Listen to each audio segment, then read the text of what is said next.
സങ്കീർത്തന ധ്യാനത്തിലേക്ക് ദൈവ തിരുമനസിൻ്റെ നാമത്തിൽ കർത്തൃനാമത്തിൽ സ്വാഗതം. സ്വർഗീയ പിതാവേ, അങ്ങയുടെ അളവറ്റ കരുണയും ദയയും ക്ഷമയും എല്ലാ സമയത്തും നേരത്തും അടിയങ്ങൾക്ക് ആവശ്യമാണെന്ന് അവിടുന്ന് അറിയുന്നല്ലോ പിതാവേ. താഴ്മയുള്ള ഹൃദയത്തോടെ ഞങ്ങൾ അങ്ങയുടെ സന്നിധിയിൽ വരുന്നു അപ്പ. അവിടുത്തെ വചനവും സന്ദേശവും സ്വീകരിക്കാൻ ഞങ്ങളുടെ ഹൃദയങ്ങളെയും മനസ്സുകളെയും ആത്മാക്കളെയും ഒരുക്കണമേ എന്ന് ഞങ്ങൾ യാചിക്കുന്നു, അപേക്ഷിക്കുന്നു. അങ്ങയുടെ കൃപയാൽ കേൾക്കാൻ ചെവികളും കാണാൻ കണ്ണുകളും അനുസരിക്കാൻ മനസ്സുമുള്ള ഒരാത്മാവിനെയും ഞങ്ങൾക്ക് നൽകണമേ പിതാവേ. ഞങ്ങൾ അങ്ങയുടെ സന്നിധിയിൽ അണയുമ്പോൾ ലോകത്തിൻ്റെ എല്ലാ അശ്രദ്ധകളും ഞങ്ങളിൽ നിന്ന് മാഞ്ഞു പോകട്ടെ. അങ്ങയുടെ സാന്നിധ്യം അടിയങ്ങൾ തേടുകയും അങ്ങ് നൽകുന്ന ജ്ഞാനത്തിനായി ദാഹിക്കുകയും ചെയ്യുന്നു. കഴിഞ്ഞ നാളുകളിലായി അവിടുത്തെ വചനം ധ്യാനിക്കുവാനും കേൾക്കുവാനും ഈ കൂട്ടായ്മയിൽ അനുവദിച്ച അവിടുത്തെ വഴികാട്ടുന്ന വെളിച്ചത്തിൻ്റെ വാഗ്ദാനത്തിനും ഞങ്ങൾ നന്ദി പറയുന്നു. ദൈവമേ, പരിശുദ്ധാത്മാവെ ഞങ്ങളിൽ വന്നു നിറയണമേ. അടിയങ്ങൾ ഇതാ ശ്രവിക്കുന്നു. 122 സങ്കീർത്തനം. ജെറുസലേമിന് നന്മ വരട്ടെ. കർത്താവിൻ്റെ ആലയത്തിലേക്ക് നമുക്ക് പോകാമെന്ന് അവർ പറഞ്ഞപ്പോൾ ഞാൻ സന്തോഷിച്ചു.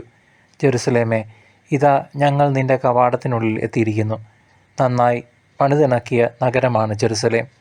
അതിലേക്ക് ഗോത്രങ്ങൾ വരുന്നു, കർത്താവിൻ്റെ ഗോത്രങ്ങൾ. ഇസ്രായേലിനോട് കൽപ്പിച്ചതുപോലെ കർത്താവിൻ്റെ നാമത്തിന് കൃതജ്ഞത അർപ്പിക്കാൻ അവർ വരുന്നു. അവിടെ ന്യായാസനങ്ങൾ ഒരുക്കിയിരിക്കുന്നു, ദാവീദ് ഭവനത്തിൻ്റെ ന്യായാസനങ്ങൾ. ജെറുസലേമിൻ്റെ സമാധാനത്തിനു വേണ്ടി പ്രാർത്ഥിക്കുവിൻ. നിന്നെ സ്നേഹിക്കുന്നവർക്ക് ഐശ്വര്യമുണ്ടാകട്ടെ. നിൻ്റെ മതിലുകൾക്കുള്ളിൽ സമാധാനവും നിൻ്റെ ഗോപുരങ്ങൾക്കുള്ളിൽ സുരക്ഷിതത്വവും ഉണ്ടാകട്ടെ. എൻ്റെ സഹോദരരുടെയും സുഹൃത്തുക്കളുടെയും പേരിൽ ഞാൻ ആശംസിക്കുന്നു. നിനക്ക് സമാധാനം. ഞങ്ങളുടെ ദൈവമായ കർത്താവിൻ്റെ ആലയത്തെ പ്രതി ഞാൻ നിൻ്റെ നന്മയ്ക്ക് വേണ്ടി പ്രാർത്ഥിക്കും. ദൈവജനമേ, സങ്കീർത്തനം 122 അധ്യായം നമ്മുടെ വിശ്വാസ ജീവിതത്തിന് ആഴമായ ഉൾക്കാഴ്ചകൾ നൽകുന്ന ഒരു തീർത്ഥാടന ഗീതമാണ്. കർത്താവിൻ്റെ ആലയത്തിലേക്ക് നമുക്ക് പോകാം എന്ന ആഹ്വാനം കേട്ടപ്പോൾ എൻ്റെ ഹൃദയം സന്തോഷിച്ചു എന്ന് സങ്കീർത്തകൻ പാടുന്നു. ജെറുസലേമിലേക്കുള്ള യാത്രയുടെ സന്തോഷവും അവിടുത്തെ സമാധാനവും അഭിവൃദ്ധിയും തേടിയുള്ള തീവ്രമായ ആഗ്രഹവും ഈ സങ്കീർത്തനത്തിൽ നിറഞ്ഞു നിൽക്കുന്നു. ഇസ്രായേൽ ഗോത്രങ്ങൾ അവരുടെ വാഗ്ദാനപ്പെട്ട ദേശത്ത് ഒരുമിച്ച് ചേർന്ന് കർത്താവിനെ സ്തുതിക്കാൻ വരുന്നതിനെക്കുറിച്ചാണ് ഇത് പറയുന്നത്. തങ്ങളുടെ രാജധാനിയായിരുന്ന ജെറുസലേം നഗരത്തെക്കുറിച്ച് അഭിമാനത്തോടെയും ഭക്തിയോടെയും അവർ സംസാരിക്കുന്നു. സഹോദരങ്ങളെ, ഇത് വെറും ഒരു ഭൗതിക നഗരമായിരുന്നില്ല. പ്രത്യുത ദൈവത്തിൻ്റെ സാന്നിധ്യം കുടികൊള്ളുന്ന, ഗോത്രങ്ങളെ ഏകീകരിക്കുന്ന ഒരു ആത്മീയ കേന്ദ്രം കൂടിയായിരുന്നു. അങ്ങനെ ഈ സങ്കീർത്തനം ഒരു സ്ഥലത്തോടുള്ള ആഭിമുഖ്യത്തേക്കാൾ ഉപരിയായി ദൈവസാന്നിധ്യത്തിൽ ആയിരിക്കുന്നതിലുള്ള ആനന്ദത്തെയാണ് എടുത്തു പറയുന്നത്. ഈ സങ്കീർത്തനത്തിൻ്റെ പശ്ചാത്തലം അന്നത്തെ ഇസ്രായേലിൻ്റെ സാമൂഹികവും രാഷ്ട്രീയവുമായ സാഹചര്യങ്ങളാണ്. ദാവീദിൻ്റെ കാലത്ത് ജെറുസലേം ഇസ്രായേലിൻ്റെ തലസ്ഥാനമായി മാറിയപ്പോൾ അതൊരു ഏകീകൃത രാഷ്ട്രത്തിൻ്റെ പ്രതീകമായി. നിയമപരവും നീതി നിർവഹണപരവുമായ കാര്യങ്ങൾക്കായി ജനം അവിടേക്ക് പോയിരുന്നു. ഇസ്രായേൽ ഗോത്രങ്ങൾക്കെല്ലാം നീതി ലഭിക്കുന്ന സ്ഥലമായിരുന്നു അത്. കർത്താവിൻ്റെ സാക്ഷ്യം അഥവാ ഉടമ്പടി സംരക്ഷിക്കപ്പെട്ടിരുന്നതും അവിടെയായിരുന്നു. ഇങ്ങനെയുള്ള പശ്ചാത്തലത്തിൽ ജെറുസലേമിൻ്റെ സമാധാനത്തിനു വേണ്ടി പ്രാർത്ഥിക്കുക എന്നത് ഓരോ ഇസ്രായേൽക്കാരൻ്റെയും കടമയായി കണക്കാക്കപ്പെട്ടിരുന്നു. ഈ പ്രാർത്ഥന വെറും ഒരു ആചാരമായിരുന്നില്ല, മറിച്ച് അവരുടെ സാമൂഹികവും ആത്മീയവുമായ ഭാവിയുടെ സുരക്ഷ ഉറപ്പാക്കാനുള്ള ഒരു ഉപാധിയായിരുന്നു. ദൈവത്തിൻ്റെ ആലയത്തിൽ ഒരുമിച്ച് ചേർന്ന് ആരാധിക്കുമ്പോൾ അവർക്കിടയിലുള്ള ഭിന്നതകൾ ഇല്ലാതായി. അവർ ഏക മനസ്സും ഏക ഹൃദയവുമായി മാറിയിരുന്നു. സഹോദരങ്ങളെ, ഇന്നത്തെ നമ്മുടെ പാപഭംഗിലമായ ലോകത്തിൽ ഈ സങ്കീർത്തനം നമുക്ക് വളരെ പ്രസക്തമാണ്. ആധുനിക കാലത്തെ തിരക്കിട്ട ജീവിതത്തിൽ വിശുദ്ധ കുർബാനയ്ക്കും കൂട്ടായ്മകൾക്കുമായി ദൈവാലയത്തിൽ ഒരുമിച്ച് ചേരുന്നത് പലപ്പോഴും നമ്മൾ ഒരു ഒബ്ലിഗേഷൻ, വെറും ഒരു കടമയായി മാത്രം കാണുന്നു. എന്നാൽ ജോലി തിരക്കുകൾ മാറ്റിവെച്ച് കുടുംബസമേതം ഒരുമിച്ച് ദേവാലയത്തിലേക്ക് നാം പോകുമ്പോൾ ലഭിക്കുന്ന ആത്മീയ ഉണർവിന് പകരം വയ്ക്കാൻ മറ്റൊന്നുമില്ല എന്ന് ഈ സങ്കീർത്തന ഭാഗം നമ്മെ ഓർമ്മിപ്പിക്കട്ടെ. കോവിഡ് മഹാമാരിയുടെ സമയത്ത് ദേവാലയങ്ങളിൽ പോകാൻ കഴിയാതിരുന്നപ്പോൾ നമ്മളിൽ പലരും ദേവാലയത്തിൻ്റെ പ്രാധാന്യം അപ്പോൾ തിരിച്ചറിഞ്ഞു. കൂട്ടായി പ്രാർത്ഥിക്കുന്നതിൻ്റെ ശക്തിയും ദൈവജനത്തിൻ്റെ കൂട്ടായ്മയുടെ ആനന്ദവും എത്ര വലുതാണെന്ന് അപ്പോൾ നമ്മൾ മനസ്സിലാക്കിയിരുന്നു. എന്നാൽ ഇപ്പോൾ എന്താണ് അവസ്ഥ? അതുപോലെ നമ്മുടെ നഗരങ്ങൾക്കും സമൂഹങ്ങൾക്കും വേണ്ടി പ്രാർത്ഥിക്കുന്നത് ഇന്നത്തെ കാലത്ത് അതീവ പ്രാധാന്യമർഹിക്കുന്നു.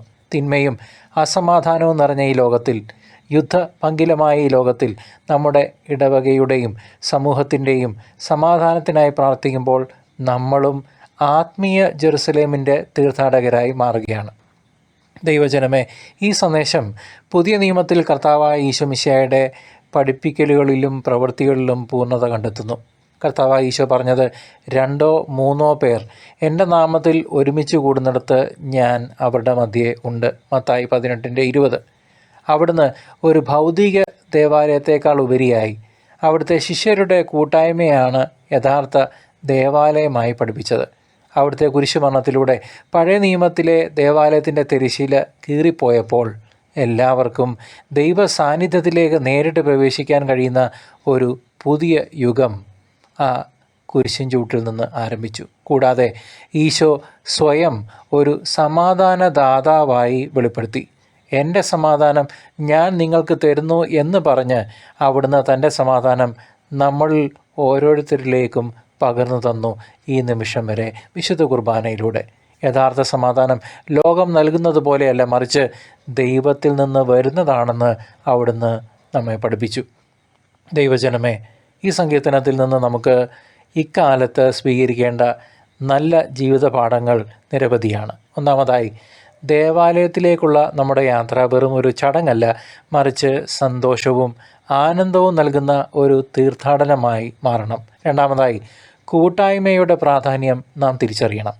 സഭയെന്ന കത്തോലിക്ക സഭയെന്ന കൂട്ടായ്മയിൽ നമ്മൾ പരസ്പരം താങ്ങും തണലുമായി നിലകൊള്ളണം. മൂന്നാമതായി, നമ്മുടെ നാടിൻ്റെയും സമൂഹത്തിൻ്റെയും സമാധാനത്തിനു വേണ്ടി പ്രാർത്ഥിക്കാൻ നമുക്ക് കടമയുണ്ട്. നമ്മുടെ പ്രാർത്ഥനകൾ വ്യക്തിപരമായ ആവശ്യങ്ങൾക്ക് വേണ്ടി മാത്രമുള്ളതാകരുത്. ലോകത്തിലെ എല്ലാ മനുഷ്യർക്കും വേണ്ടി പ്രാർത്ഥിക്കാൻ നമുക്ക് ഉത്തരവാദിത്വമുണ്ട്. ഇപ്പോൾ ഉള്ള 800 കോടി ജനങ്ങൾക്ക് വേണ്ടി പ്രാർത്ഥിക്കാൻ, more than 8 billion people.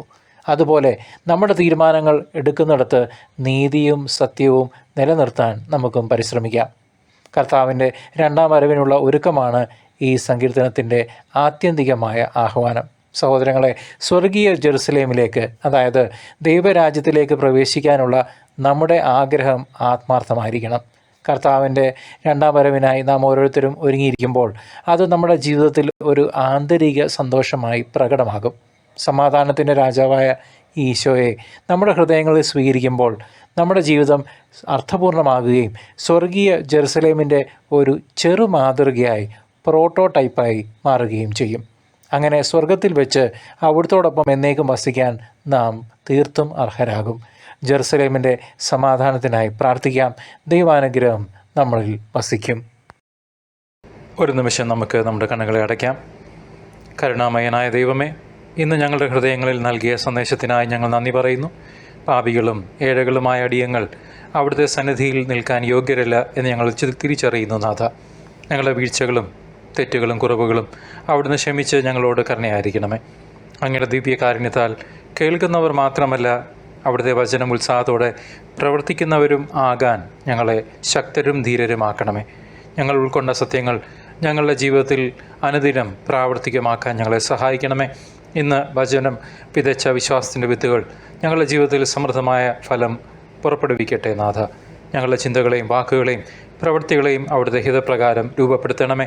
കർത്താവെ, അങ്ങയുടെ വഴികളിൽ നടക്കാനും അങ്ങയുടെ സ്നേഹവും കരുണയും ക്ഷമയും ഞങ്ങൾ കണ്ടുമുട്ടുന്ന എല്ലാവരിലേക്കും വ്യാപിപ്പിക്കാനും അനന്തമായ നന്മയെ പ്രതിഫലിപ്പിക്കുവാനും അങ്ങയുടെ പരിശുദ്ധ നാമത്തിന് മഹത്വം നൽകുവാനും ഞങ്ങളെ സഹായിക്കണമേ തമ്പുരാനെ.